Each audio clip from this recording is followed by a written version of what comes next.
Onapsis is the leading provider of solutions to protect ERP systems from cyber attacks. Customers can secure their SAP and Oracle business-critical platforms from espionage, sabotage, and financial fraud risks. Visit them on the web at onapsis.com. The SANS Institute, the most trusted source for computer security certification training and research. Visit sans.org to explore their full curriculum and latest training offerings. NetSparker, the developers of desktop and cloud-based web application security scanners that enable you to automatically identify vulnerabilities in your web applications and web services. NetSparker scanners employ a unique and dead-accurate vulnerability scanning engine that automatically verifies vulnerabilities with their proof of concept. For more information, visit them on the web at netsparker.com or email at contact@netsparker.com. Welcome back, everyone, to Paul's Security Weekly. I want to encourage everyone to go to itpro.tv/Security Weekly.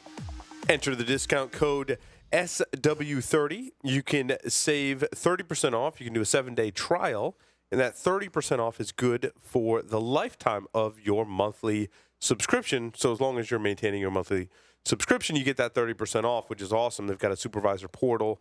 The way I've described it is that in security especially, you want people in your organization to be trained on various topics. Sending them to training could be expensive. While I do agree that sending people to training and immersing them in training is important, you can't have your people at training all the time. You should go to SANS, but you can't have your security team at SANS the entire year. As fun as that would be, you just can't. You got to work. Right. And so how do you supplement your training in between going to SANS and other conferences? itpro.tv has the solution. There's a transcript for every training course. It's searchable. They're always updating content. It's an awesome archive to be subscribed to. You get access to all of their training. It's just great. I mean, everything from the fundamentals, Python, Kali Linux, Metasploit, all the way into advanced classes. They've got Windows Active Directory stuff. So you want to, if you're an attacker, if you're on the red team and you want to understand how stuff works, which you have to understand in order to understand how to break stuff, in order to understand how to fix stuff, because you need to know all those skills to be a security professional. IT Pro TV has all of that training. So that's just, those are some of the reasons why they're a sponsor. I really believe in what they do. And I think they have a great product that is constantly evolving and getting better and always updated, which is important for our training. Yeah, I always field. think whenever everyone talks about training spend, I always think of the old line about the two executives. It's like, what if we train these people and they leave? And the other one says, what if we don't and they stay? Right? Right? It's like, hey, maybe we should invest in our people. Crazy talk, I know. Mick Douglas is here with us. Mick Douglas. I haven't introed. Hold on. I apologize. My keyboard. Oh, look, he's trying to wave at us, but he's on the screen. He's waving, but there he is. Hey. Even when his job title has indicated otherwise, Mick Douglas has been doing information security work for over 10 years. He's received a bachelor's degree in communication from Ohio State. He's the managing partner for InfoSec Innovations. He's always excited for the opportunity to share with others so they do not have to learn the hard way. By studying with Mick, security professionals of all abilities will gain useful tools and skills that should make their jobs easier. When he's not geeking out, you'll likely find Mick indulging in one of his numerous hobbies, including photography, scuba diving. At one time, it was Kung Fu as well, and hanging out in the great outdoors. Mick, welcome back to Security Weekly. Hey, guys. It's been way too long. It's been a long time. Mick was a regular host once here on the show. You've worked for Black Hills Information Security. You've worked for, was it Binary Defense Systems, not Trusted Sec? You were on the Binary Defense side of the house. And recently you've gone off. Contract with Trusted Sec as well. And recently you've gone off and you're doing your own thing. Is that the deal? Yeah. So what InfoSec Innovations is, we will do traditional security services, but we're also a R&D company that the name Innovations kind of means that we have to, right? What we're going to be doing is trying to advance the industry by doing some really creative and interesting things that really, we're going to start leveraging APIs that have been underutilized by the security industry, and that's actually what the tech segment tonight is all about. This weird API that Dave Kennedy pointed out to me, I thought he was actually trolling, because he was like, "Hey, Mick, you should check out this thing. It's on Stack Overflow." And I was like, "Oh yeah, the source of really good tech info." And he was like, "Yeah, I'm having a milkshake with my friend Trevor, and he told me about the Stack Overflow post." He won all the internets. Like he literally won all the internets on that. Didn't even pause a beat, just barely raised an eyebrow a little bit, and it was hilarious. So continue. Yeah. So Kennedy pointed out this weird API that is, I don't know if it's undocumented, but it certainly is underdocumented. I've not seen a whole lot of TechNet info about it. And what it is, there's a method that's available in the kernel on Windows going pretty far back that allows you to attach a debug process to a running executable. And as soon as you attach that debug process, it pauses. And what's interesting is it remains paused until you unpause it, but there's all sorts of really bizarre features about this. And what I've been experimenting with is using this as a way to help with incident response. So what you can do is pause a potentially suspicious executable and do investigation, do your forensics work as normal. And then if it turns out that it's a happy, normal program, you can unpause that, and it continues to run. And what's even weirder is because it's a debug process, inputs, whether they're network-based or local, get placed on a FIFO stack. And the application will continue to queue those, and I don't know what the bounds are on that buffer yet. Still doing some experimentation. But the thing that's interesting is if you unpause that application, not only does it resume normal process, but everything that was put in that buffer will be processed. So you know what's interesting, Mick, is that I have this particular incident in my career that always comes to mind when we talk about debuggers. And as I was a young programmer still in college, and many people learning program today have probably had similar experiences, is that when you're writing code, you put a bunch of print statements in it, and you run it, and then that's my debug. You print it, right? Like that's your debug. And I remember the manager of development, who's a super nice guy, and he was just, I don't know if he was having an off day or just really wanted to hammer this point home. And a senior developer was helping me with the print statements, and we're putting print statements in, and he came in and he started yelling about making sure that we're using the application debugger. So you guys have to use the application debugger, and kind of like made a scene like you have to use the application debugger. We backed all of our print statements, and we started using the application debugger. And it was a much better experience. While we were kind of freaked out that he kind of made this incident, but I think the point was, like, in my brain now, when I debug code, I remember that incident that happened in 1998, right? Where I should be using the application debugger. What you're saying is that when you type your print statements, you still think, like, I'm bad doing this, but I know I'm like, this is bad. Debuggers. This is bad, right? But that's an important lesson that I think people should learn, maybe not by getting yelled at, but maybe by listening to the show.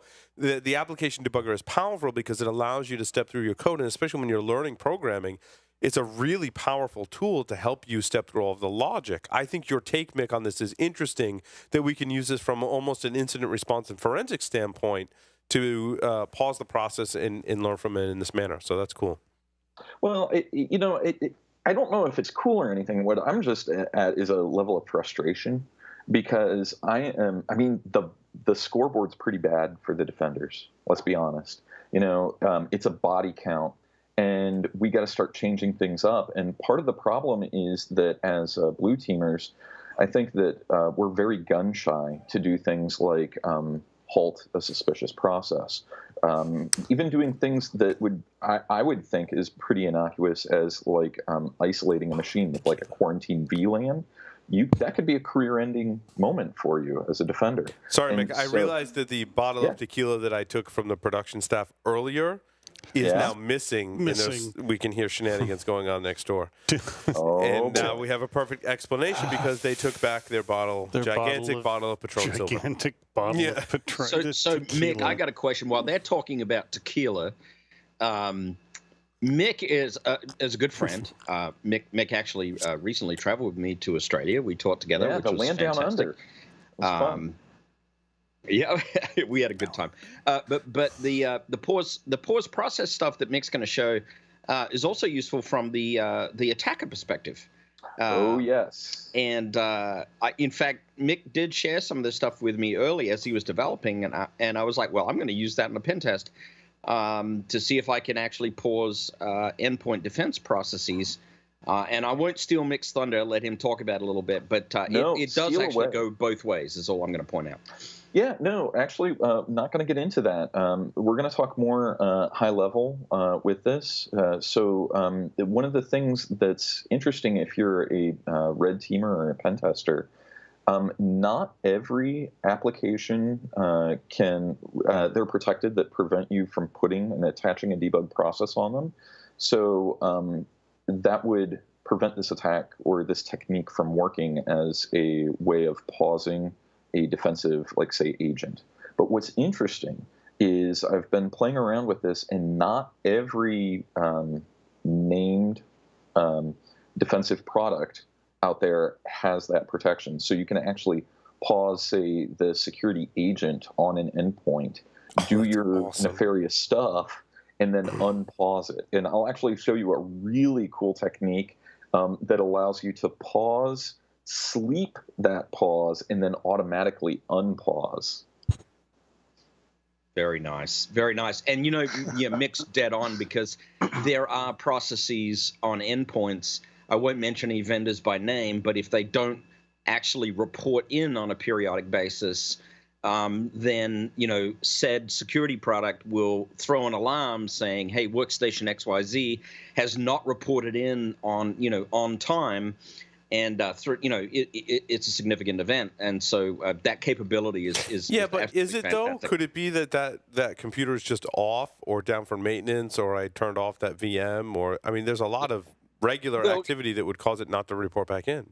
This is true, Paul, but the products, they'll have an application protocol dialogue exchange to understand what shutdown means. But this, and a process pause is a completely different thing, and so the capability Mick's talking about becomes really, really important if you're going to use it. Yeah, but still, if I pause a VM, does it know that VM was paused and communicate that before it's paused? So the type of alarming that Joff's talking about is most likely going to be put on like the crown jewel type servers. So like if your domain controller stops checking in. Yeah. Like, you drop your butt and run into fixing that machine. Nope, agreed.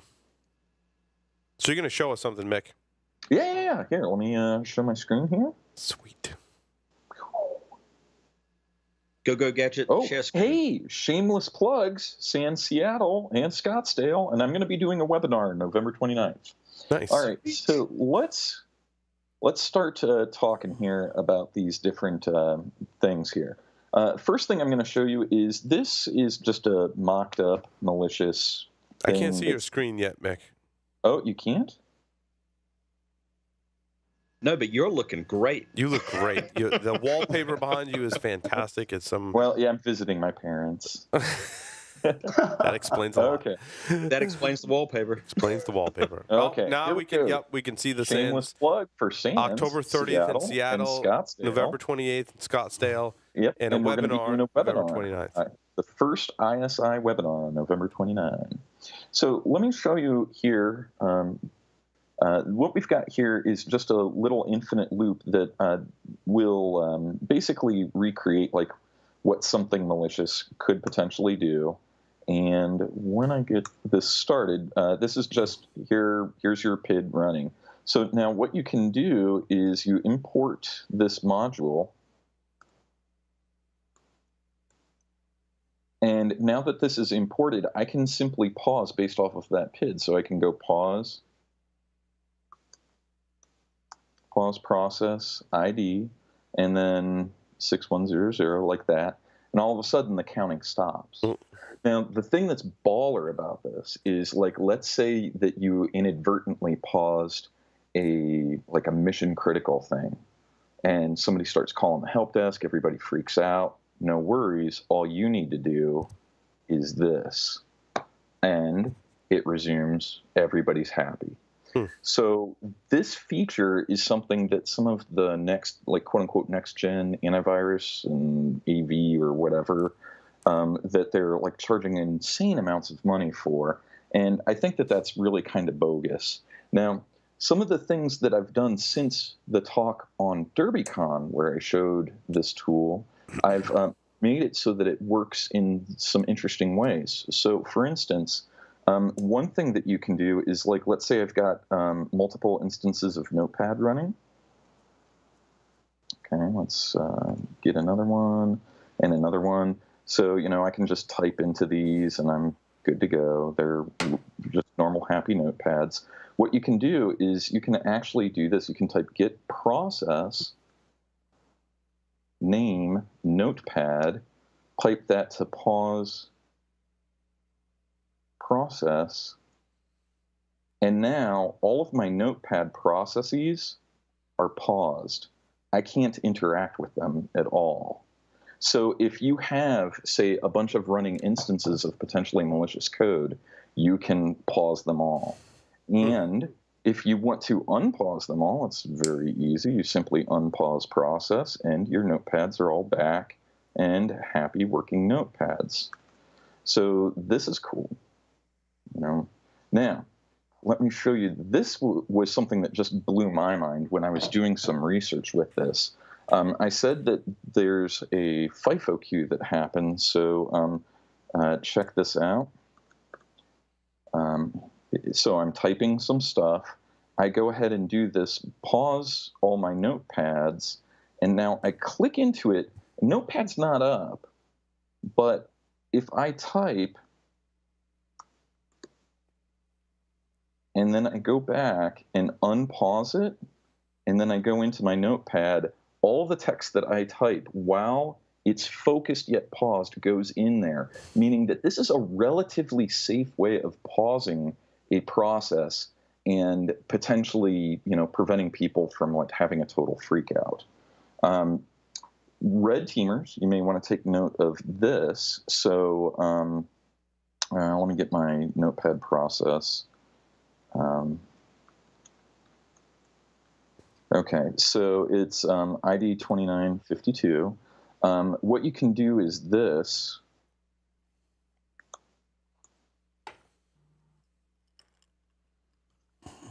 And then sleep. Let's let it sleep for 3 seconds because, that proves the point.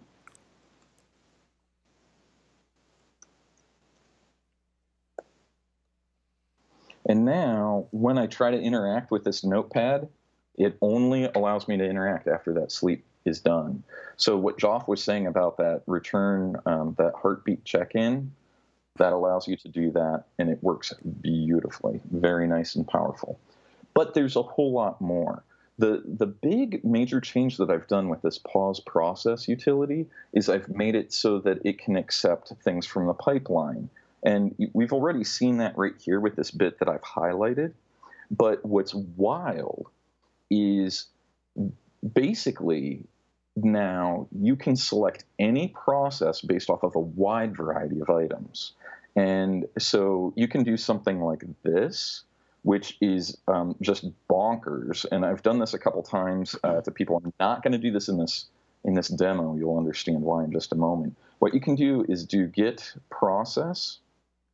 And then git process has a component called include username, which by default it doesn't include those.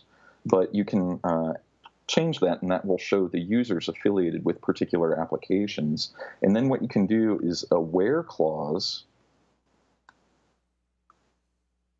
So where object username, let's like Bob. And then what you can do then is pause process. And now any processes that are running under the user account Bob are going to be stopped. It effectively freezes his machine, but everybody else is able to work. And I've tried this on like jump hosts where people are RDPing in. It works beautifully. So everybody else is doing their normal work, is happy. They're doing their normal like IT stuff. But Bob, who's always up to no good. He's going to be paused, and then you can investigate what he's up to, and then unpause individual apps or individual processes or everything that's affiliated with him. So really baller stuff. That's awesome. The last thing, and this is one of my favorite demos, that this is just so bonkers. Check this out. Slide over to my Kali Linux system, which of course is named Cuddle Bunny, because why not? What I'm going to do is set up a netcat listener, and I'm going to import. Did you say your host name was Cuddle Bunny? Hell yeah, my Kali Linux one is Cuddle Bunny. Oh, okay. That makes me want to trust it, Mick. Well, that's the whole point. If you see Kali in your hosts lists, right? If I see Cuddle Bunny, I'm like, yeah, that's great. Yeah, why not? So here we go. So we've got our netcat and PowerCat listener. Oh noes, lateral movement, and oh geez, of course demo fails. Okay, there we go. So it's working. So we've got our lateral movement going on. Well, what's interesting is, here, let me close out of this. I got to do this in a different window. Okay, we're going to go over here and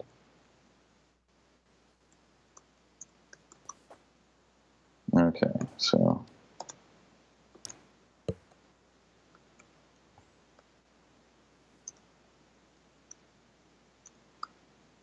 let's go over, make sure my listener is, there we go, get my listener going. Go over here, run PowerCat. Okay, so we've got this. So check this out. So what we're emulating here is lateral movement taking place in the environment. And that is, as we all know, hella bad. What I'm about to show you is straight up bonkers.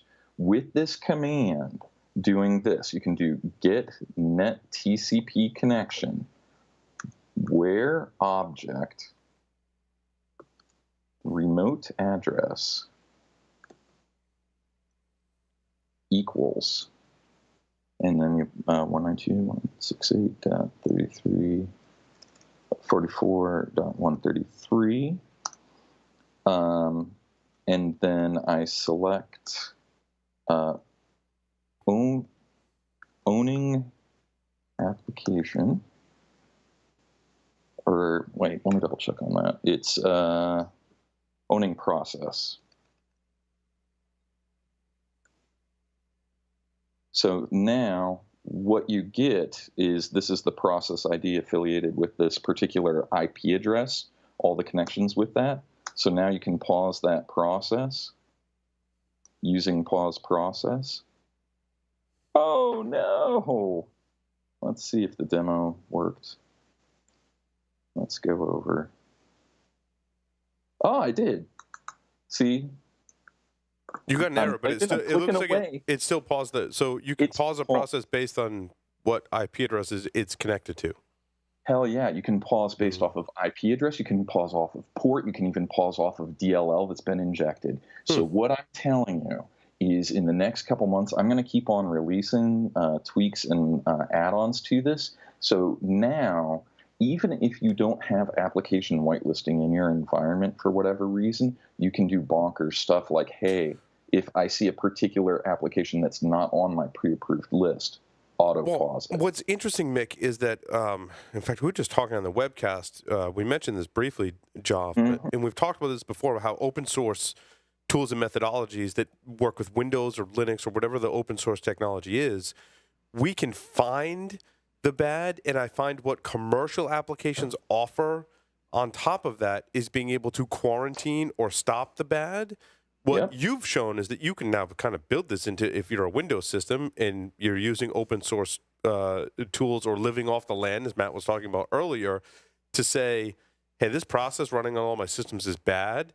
Now you have a mechanism via PowerShell to go pause that process and somewhat quarantine that based on different criteria, which to me, that's the most compelling reason to look at your research, Mick, which is, I mean, I would look at it because it's Mick, but other people should look at it because of those other reasons.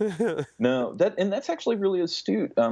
One of the things that I'm hoping to do the next, I would say, 4 to 8 weeks, I want to make a series of automated response capabilities that will allow people, like whatever SIM you're using or whatever endpoint tool you're having, we need to move beyond just alerting.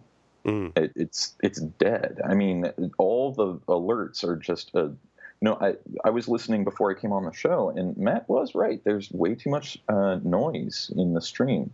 And now, part of that is our own fault. I think we haven't held vendors to account, and they've been writing some really crappy and generic tools.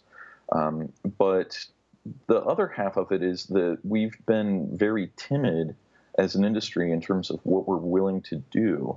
And part of that is that we've got very blunt instruments. It's either you can like isolate a host or you can kill a process.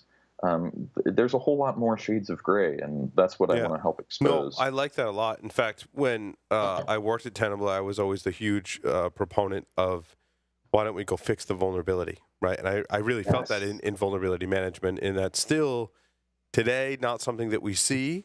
I think the whole field of security automation and orchestration is starting to change that. I still think that largely the vast majority of information security professionals are very scared of that technology because we've been burnt by it in the past. But I agree with you saying, Mick, like we need to move to that level where we're identifying and then taking some kind of remediation or some kind of action to thwart that threat and do it on an automated basis, and that's the only way we're going to win. And I think as a general statement, I'm behind that 100%. I have been for some time.